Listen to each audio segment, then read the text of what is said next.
Let's finish up. Here we go. Here we go. Focused. Here we go.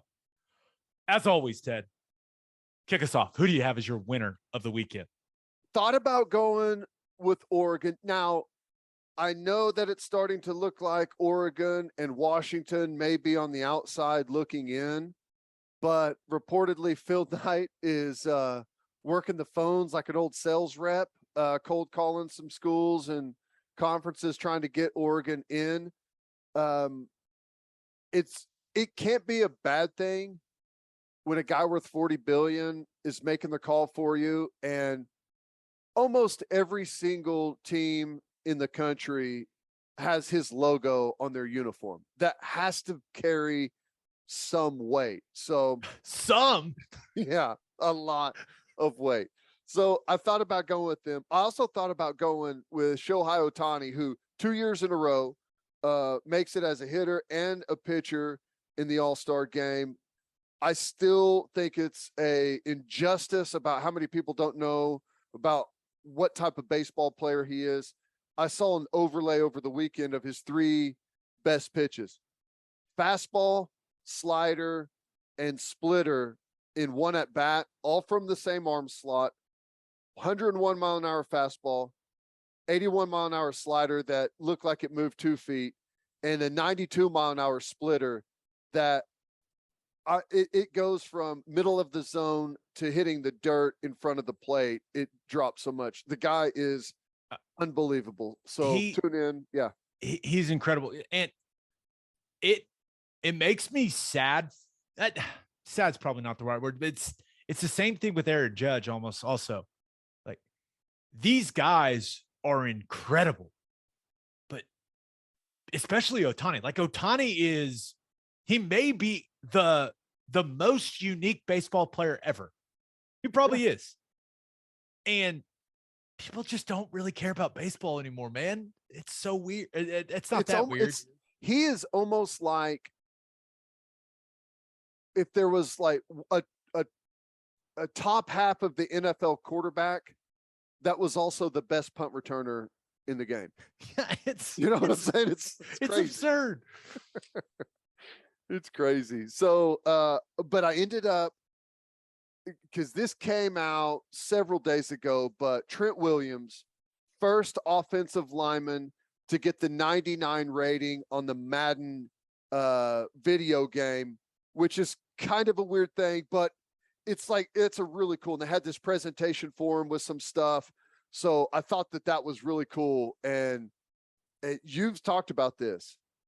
A lot of tackles get better with age, and it's exactly what's happening with Trent Williams. I wouldn't have thought there was a point in his career that I thought that maybe he was kind of a turning point, and it's like he's playing his best football ever right now, and it's not even close. That grown man strength is real, man. Woo. And even if the athleticism dips a little bit, which with Trent, it doesn't look like it's dip much at all. Like, your bones get thicker. You learn a lot of things technique wise. You have kids and you get strong, man. I don't know. What's weird is, there's a lot of tackles that get better with age, and it's the technique and some of that stuff and experience, but rarely do you see guys that maintain the level of aggression that he has. He may be the most violent tackle to ever play the game that I've witnessed. Like, what he does to some people is absurd. Yeah, it's a lot of fun to watch. And the thing about him also, he's just a physical freak, man. Mm-hmm. His functional strength, his explosiveness. There's just not a lot of guys on the planet that can do what he can do. I mean, he's a special specimen. Like, he is. And I got to see that firsthand, but he's only gotten better with age. And I kind of view, if offensive linemen can stay healthy, right? If you can avoid the major injuries, offensive linemen are kind of like NBA players for me when it comes to their prime. That like 28 to 30, 31, 32 window. That's when I think, if you're able to stay healthy and avoid like catastrophic injuries, that's the sweet spot for offensive linemen. And unfortunately for me, I never got never made it that far. I was like, I'm out. I'm done with this. But that is when you see some of those guys becoming really, really dominant, because the experience and the strength and just maybe you start getting a little more of a gut, but it's a power gut. Like, it's just guys, for whatever reason, I kind of view that NBA prime and that offensive line prime as a similar window. Yeah, it's interesting, but that dude is on top of his game right now. It's wild. Yeah, that was pretty cool to watch that video too. Yep. All right, who do you have as your loser of the weekend? It was a very positive week and weekend, so it was difficult to come up with a loser. I ended up having to settle on this. I had to go with Brittney Griner. Now, she had her, I guess, first court appearance, pled guilty. Now, it sounds like this is like there's a reason for this going on. Like, maybe there's going to be some type of prisoner swap coming up, but still, to be in Russia and stand in front of a judge and plead guilty, knowing that could come with 10 years of prison in a Russian prison, that is not something that you want to be faced with. Because I get it. Like, this is probably going to be something that hopefully works out, but my goodness, like, that's some hard advice to take, isn't it? It is. From everything I read, it was pretty much the only choice, just with how the Russian legal system works. So yeah, I can't imagine that felt very good though. Like, yep, guilty. But she said she pleaded guilty, but then she said she did not mean to put it in her bag. She did not mean to violate Russian law. So there was that. Like, she pleaded guilty, but then was able to express that. But yeah, it does seem like, you're starting to hear about the president talking with Griner's wife, and like the note that Griner wrote and all this stuff. And it's getting more and more traction. I don't know if you saw this, but the WNBA All-Star game was this weekend. They all came out in Griner jerseys, and like, there's more and more and more attention being brought to it. And it only makes me more scared for her, man. Like, that is an awful situation she's in. Like, you do not want to be a pawn in a political chess game that's going on, especially the climate we're in right now. So that letter, she basically said, like, part of me, it's like, I'm scared that I'm going to be here for forever. Like, well, yeah. And who knows? The scary thing is, who knows for how long forever is, right? I mean, Russian prison is not a safe place. Is it weird that I want a tour of the prison she's in? No, I don't. I'm not going there. Let me make that. I'd love a virtual tour. There we go. Because I want to see what her digs are like. Like, is she in a, like, because I'm kind of, the prison in The Dark Knight? Yeah. That's kind of what I'm imagining. Yeah. But I know it's not that, but it's kind of what I have in my head. And I wonder if it's just like it's really nice prison, It's worse than the prison in The Dark Knight, because she has zero chance to climb to freedom. No chance. No old doctor setting her bones in her back straight. And it was strange how much free time they had. They're able to just kind of roam around in the prison. So I think it's worse. Yeah. All right. Yeah. Come on, bring Brittney Griner home, people. Let's figure this out. I want to watch her play some basketball. Gonna be a fun finish. Back half of the WNBA season. Could be some interesting storylines. Rumors of some big trades also. Really? So we shall see. All right, let's get to my winner and loser. But first, First Fidelity Bank is a full-service financial institution based in Oklahoma with tailored solutions for all your personal and business needs. Checking accounts, saving accounts, home loans, and much more.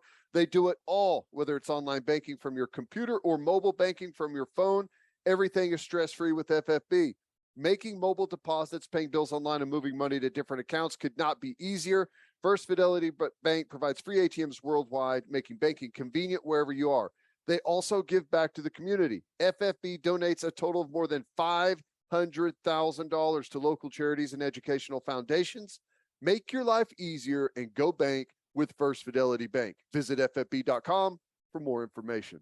And if you're a whiskey or bourbon drinker, stop what you're doing. Head to your favorite liquor store and buy some Balcones products. You got to grab some of Balcones Lineage Single Malt Whiskey. It was just voted one of the top 20 whiskeys in the world by Whiskey Advocate, and you'll be shocked by how affordable it is. Also, you got to snag some of Balcones Baby Blue Corn Whiskey. It's made from blue corn. That's the fancy corn. And that is why it has won more than 25 awards. Last but certainly not least, you got to buy some of Balcones Pot Still Bourbon.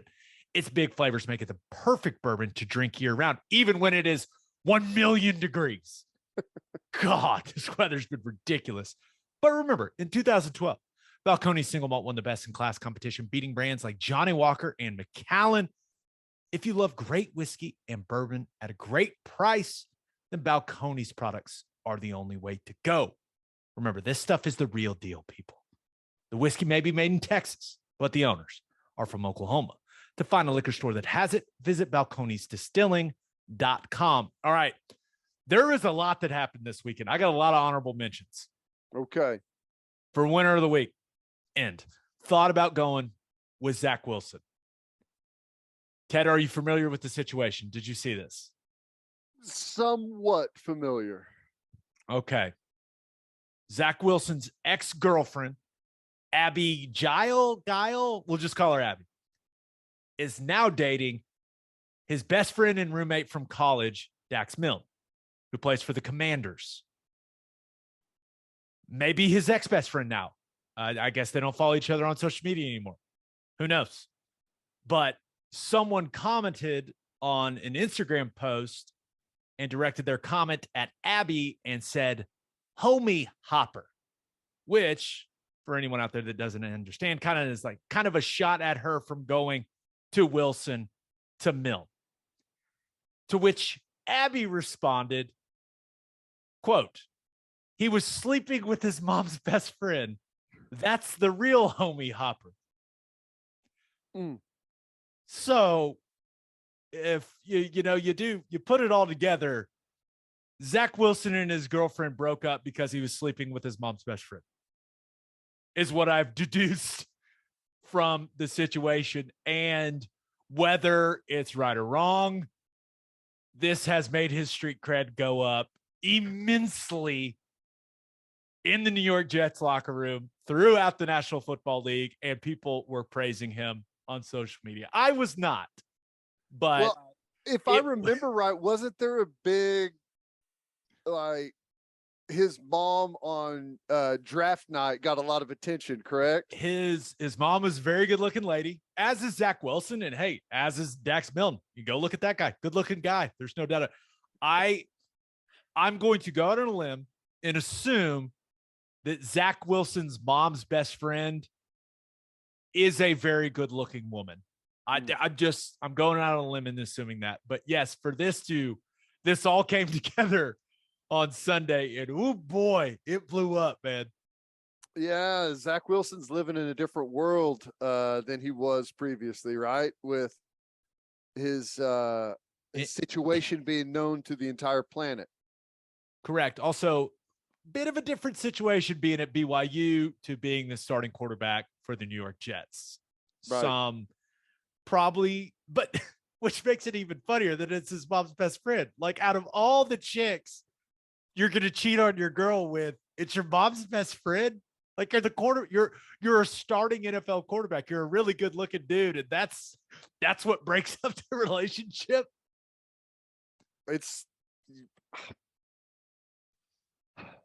I don't know, man. I don't know. I wish Zach and his mom's best friend all the happiness together. Yeah, I'm sure they got a long relationship in their future. Yeah. Okay, but I also thought about going with Dan Lanning. You mentioned Phil Knight calling. Well, while that was going on, Oregon got a commitment from a 5-star quarterback, Dante Moore, who's from the Detroit area. And I had multiple people that were at the Elite 11 say the only guy that looked as good as Jackson Arnold was Dante Moore. So that's a big deal for Oregon to snag him. So once again, USC may have an Oregon problem. I guess I don't know if it goes away if they leave for the Big Ten. I guess it does, but they just went into Big Ten country and took the top-rated quarterback out of that area of the country. So nice. Pretty impressive. Yeah, Lanning and company out of Oregon they've had a ton of momentum and things have been going great. Now, this latest conference realignment deal has kind of left them in limbo, and I don't know how that's going to affect their recruiting in the short term or even long term. That's got to be something that they're up against. And my guess is that's why Phil Knight's working the phones to try and figure something out quickly. But they're doing some good stuff out there. And, until USC makes that jump, they've got a big Oregon problem. Yeah. But my winner of the weekend, Novak Djokovic. Bet you didn't think we were going to talk some tennis, huh? Yeah, we sometimes we make it around. Yeah. I thought it would be more likely we were going to be talking about tennis than Zach Wilson's mom's best friend. Well, we're talking about both. So Djokovic beats Nick Kyrgios in the Wimbledon final to win his 7th Wimbledon title. It's 4 in a row for Djokovic. He's now won 21 Grand Slams, only behind Nadal's 22. And I pretty much watched this whole thing. It was riveting. And the way that Djokovic stays calm when things aren't going well is like the most impressive thing. Because Kyrgios, but they were saying Kyrgios, but then I've heard him say it's Kyrgios. So I don't know. I'm confused. He's Australian. But he came out on fire, man. Had that hat backwards, had the cut off sleeves, and was just ripping serves. And I was like, God dang, this guy was unseated. What's going on? And I read, I'm not a big tennis guy, but I'd read some things about him being ultra talented and, a bit of a head case. And I watched that first 6'8", isn't he? He's a big athletic dude. And I watched that first set and I was like, this guy's incredible. I mean, the serve was popping. He had just some really, really creative and complicated shots where I was like, what is going on? And he looked amazing. I mean, it looked incredible in the first set. And then Djokovic just kind of stayed the course, stayed calm, and Kyrgios fell apart and lost some really, really pivotal games and points, especially there in that third set. But by the way, I took notes on, I was taking notes on tennis. I was like, what am I doing? I was like, I'm going to talk about this on the pod. But I'd always heard that the Kyrgios guy was a head case, but the moment clearly got to him. And he actually talked about it in his post-match presser, and it was pretty interesting to hear him talk about it. But please tell me you saw the exchange between him and the umpire. I didn't. Oh my gosh. I saw like with a headline or whatever, but I didn't know we were going to be getting into it, or I would have watched it. So he basically like the wheels are, and the wheels weren't like completely off at that point, but I guess some lady was talking to him like in between games, and he was telling the chair umpire like, hey, she's talking to like, what is acceptable here? Like, why is she getting to talk? Like, and basically the chair umpire's like, hey, I don't know who it is. And he's like, I know exactly who it is. It's the lady in the dress that looks like she's had like 700 drinks, which he's also saying in an Australian accent. So it's incredibly funny. Some style to it. Oh, it's got some style. And you could just see like he's just so mad about it. And it reminded me of the Happy Gilmore stuff. Like, I'm gonna kill that guy. Like it was funny to see Djokovic just completely stone-faced and not riding the ebbs and flows. Now he gets fired up, don't get me wrong, but Kyrgios was over there complaining about a drunk lady that was heckling him. And maybe it was Zach Wilson's mom's best friend. Who knows? Well, I maybe Djokovic was paying him like Shooter McGavin was paying the guy in Happy Gilmore, or paying the lady. You think he gave her a couple $100 and they were going to go to the Sizzler afterward? we're gonna hang out, right, Shooter? But I just thought Australians were all about like the drinking lifestyle. I've never been to Australia. I kind of have this in my imagination that Australians are just like constantly drinking Foster's like it's water and just talking shit to each other. So I was like, man, he's really affected by this heckler. I think Australians hate Foster's too. Oh, really? Yeah. I've never been, so I don't know. I've never been either, but I feel like I remember people saying that, like, no, Australians do not drink Australian for beer. But I will say this, as I watched, and Djokovic had a really good, interview on the court after that. But I kind of wish I appreciated tennis more. I've played a little tennis. It's really hard. It's exhausting. Super hard. And the 3 best tennis players ever have been going at it like my entire lifetime. When you think about Djokovic, Nadal, and Federer, and I feel like I haven't appreciated it nearly enough. Yeah, it's wild. Yeah, I was into it there for a while. Used to watch a lot of it, and yeah, dude, they're crazy. And Nadal, which he beat Kyrgios, right, and then had to withdraw, and that's how he got to advance. No, Nadal beat the guy who was supposed to play Kyrgios. Nadal ended up having to withdraw, and Kyrgios just automatically went to the final. Gotcha. I see. Well, that's good. Did you see? Did I see this correctly? Djokovic is not going to be able to play in the U.S. Open because I doesn't still don't have a understand. Vaccine shot.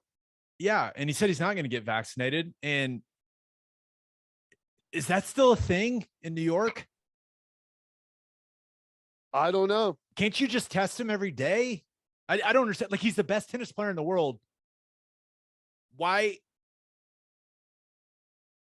wouldn't he be able to play? Like, am I missing something? I don't know. And maybe I saw something incorrectly, but that's what I thought I saw. Hey, Kyrie Irving could play eventually. Why? Yeah, why can't Djokovic play? I don't understand. Thought we were way past that. Yeah, way past it. Yeah, so I don't know, but you would assume that the U.S. Open would like the best tennis player in the world to be there. And remember, Medvedev, I think he's look at me pretending like I know a lot about tennis. I think that's his name, Medvedev. I'm pretty sure he's the world number 1 right now. He didn't get to play because he's Russian. Yeah. Which that doesn't feel right either. I don't know. No, it doesn't feel right. I don't know. Like, hey man, you were born in Russia. Sorry. Like, yeah, I don't know if he's come out and fully endorsed what's happening in Russia and Ukraine, but yeah, I don't know. It seems strange, like especially the the Russian athletes thing. I could see it as just a big way to put pressure on Russian leadership, right? Like, continue to isolate them from all types of different things throughout the world. Maybe it puts pressure on leadership. Maybe it solidifies the resolve of all of Russia, right? And everyone them coming together. Who knows? But the vaccine thing seems really weird. Yeah, I don't know. All right, for my loser of the weekend, thought about going with Greg Norman. Tough weekend for old Greg. Guys won 2 Open championships, right? Just as straight up been told he's not welcome at the 150th Open at St. Andrews. So no champions dinner. They do that 4-hole exhibition where the former champs play. Doesn't get to do that. Man, I'm sure he knew there would be consequences for being the live golf guy, but that's got to hurt, man. That's got to really hurt. It's brutal, but probably goes over a lot better flying around in that 777 private jet that what does the winner and some select players ride around on that to the events? It looked like all of them. Wings is basically what it was. That was crazy. I would pay good money to see like the top PGA Tour guys react to that video. Would pay good money to see like Justin Thomas watch that video. Well, you're not going to have to watch them react to it. Before long, they're going to be standing in it, I think. Yeah, we'll see. I also thought about going with the World Cup, Ted. I don't know if you saw this, but I've expressed my frustration on here about the World Cup happening during football season and the fact that we're not watching World Cup soccer right now like we should be because it's in Qatar. But then this came out during the week. Qatar's World Cup stadium stands are set to be alcohol-free, with beer sales outside areas only allowed before and after some matches. This is according to, how do you even say this word? Reuters? Yeah, I think the so. news publication. I think that's like it. I probably sound like an idiot right now, but what's new? But yeah, there's not going to be any beer in the stadium, dude. These people are traveling from all over the world to watch their team play soccer. And they don't even get to drink beer while they're doing it. If the weather was going to be 100 degrees and the stadium was 30 feet in front of my front door and I couldn't drink beer while I was in the stands, I wouldn't go to a game then, much less fly halfway around the world to attend where I'm being told all of these things that I can't do. Not happening. But I'm the wrong demographic. Yeah, clearly. It's just my frustration with the world. Total mess. And this is what they get for, all of the scumbaggery that went down with awarding them the bid. Yeah, my frustration continues to pile up with the 2022 World Cup. Okay, but my loser of the weekend, Max Verstappen. Did you watch? I did not watch. I was angry. What? As soon as I thought about it, I scrambled to the TV to try and catch the end of it, and it was too late. It's okay. I'll fill you in. So Verstappen lost. Well, he came in second. But the Austrian Grand Prix is Red Bull's home race, right? The Red Bull Ring. So, I mean, come on, you got to win your home race. Yeah. You got to let all those people pop those orange flares for you, man. But they've got this weird big like bull statue piece of art thing and could not get by Charles Leclerc, even though Leclerc was battling some clutch issue. Like the entire end of the race was just listening to Leclerc talk on his radio. Like something's not right, something's wrong, but he was able to keep it together. And maybe I should give Leclerc some credit. I'm not going to give Ferrari any credit because Carlos Sainz's engine blew up again and his car caught on fire.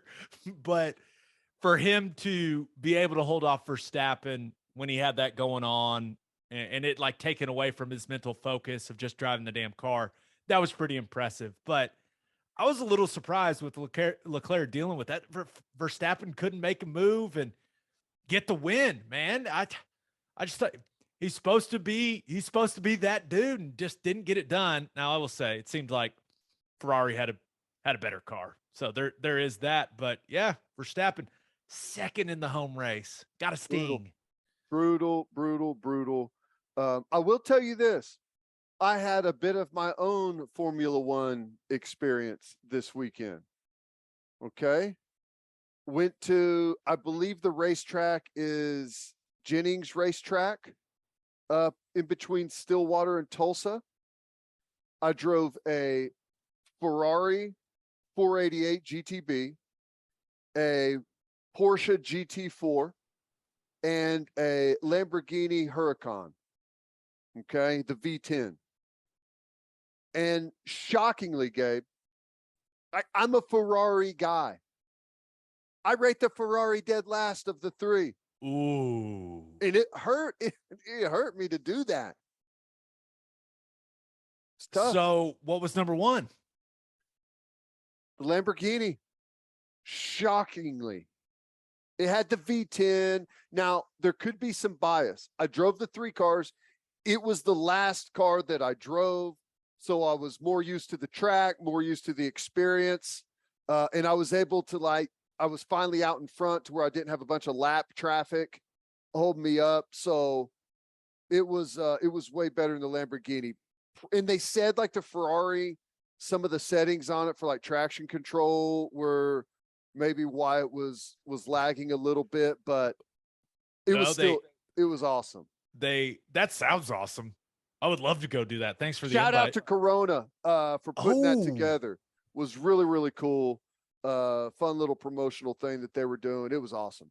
Well, the Ferrari settings were probably a little dialed back so that the engine didn't blow up like Carlos Sainz. Yeah.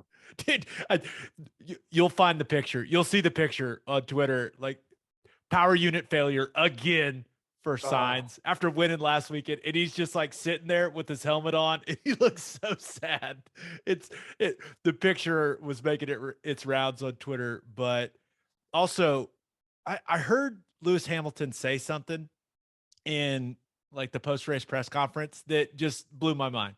So he finished third because Sainz's engine blew up. You know, Hamilton was able to make some moves. I believe he started like P8 and ended up finishing in third. And he said he was so far behind. He was like 30 seconds or so behind Leclerc and Verstappen. So he knew he didn't really have a chance to win the race. So he said on the straights, he would look up and like watch the TV and see them like going at it as he's driving like 180 miles an hour, just looking at the TV. Well, I couldn't believe that, man. I heard this from a famous racer one time that whenever you're going 200 miles an hour, you don't do this, you do this. Famous racer Christian Bale from Ford versus Ferrari. Which, by the way, that movie's awesome. I love that movie. Love it.